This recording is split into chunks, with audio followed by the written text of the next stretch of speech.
Hello सांग माने आज आम बनइबा गोटे अलग टाइप जलखिया सांग माने एटा देखिला मात्र ही आपण माने बनइया इच्छा हम आ खाइबा सबुठु पूरा अलग टेस्ट लागिबो किछि आमे अलग खाइला परि भी लागिबो। एटा बहुत ही चटपटा आ बहुत ही क्रिस्पी आ बहुत ही टेस्टी लागिबो ए जलखिया।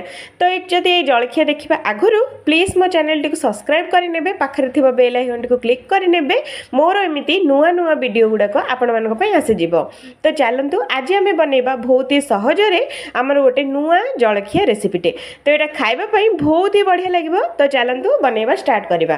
प्रथमे गोटे बाउल नबा, ता देहरे दबा ग्रेट कराई आमर गाजर, लंबा लंबा रे कटाई आमर गोटे मीडियम साइज पियाज, पूरा चुन चुन कटाई गोटे छोटिया टमाटो, तापरे धनिया पत्र, तापरे जीरा जीरा आ लंका गुंड, स्वाद अनुसार लुण आम ये देदबा। ए सबुतक मसला धीरे एगुड़ाक गोले नबा।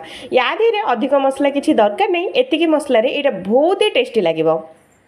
तेगुड़ाक मुझे बढ़िया से चलतु गोले सारी आ धीरे किसी आम आउटी ऐड करवा। तो ये मुझे दूसरी गोटे कप बेसन। तो देखिपे तो ये आम देदबा आधा कप अटा, ये देदबा अल्प टिके नाकु चिली फ्लेक्स, अल्प टिके नाकु कला जीरा देकी एगुड़ाक बढ़िया से आम आउ थे आपको गोले नबा। तो देखूँ मुझे बढ़िया से गोले सारी। तो चलतु आ धीरे गोटे ग्लास पानी देकी एटा को गोटे पतला बैटर तैयारी करवा। तो या बेसी पानी दरकार नहीं सांग मैंने, देमी आमर डोसा बैटर ताठू टिके नाकु पतला रखिए। तो गोले सारा 5 मिनट या रेस्ट छाड़ीदबा। 5 मिनट पर चलतु ए बैटरटा केमिति देखा। तो देखूँ बैटरटा पूरा बढ़िया से आमर सेट हो गला, देखिले ना। तो देखूँ एतिकी पतला ही रखिए, याठू आउ पतला टोटाल बनइबेनी।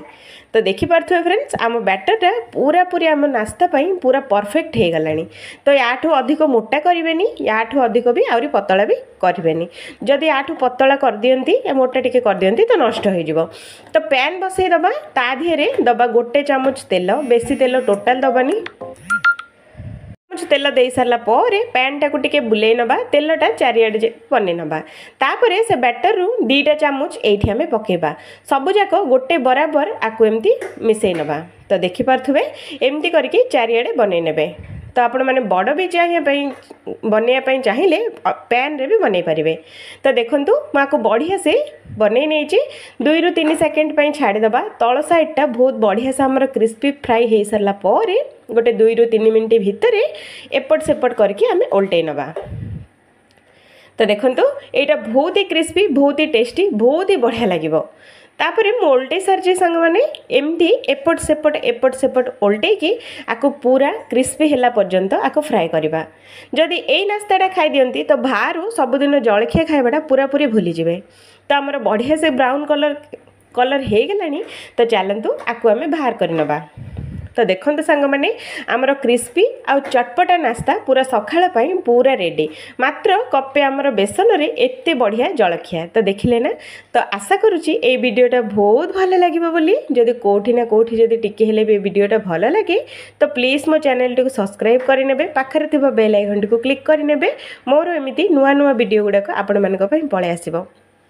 तो आशा करुच्ची ये वीडियोटा बहुत भल लगे बोली। यहाँ बहुत ही जबरदस्त जलखियाटा सांग मैंने एमती बनई कि आपण मैंने छुआ मानक भी दे पारे। तो आम आउ थे भेट हवा आ गोटे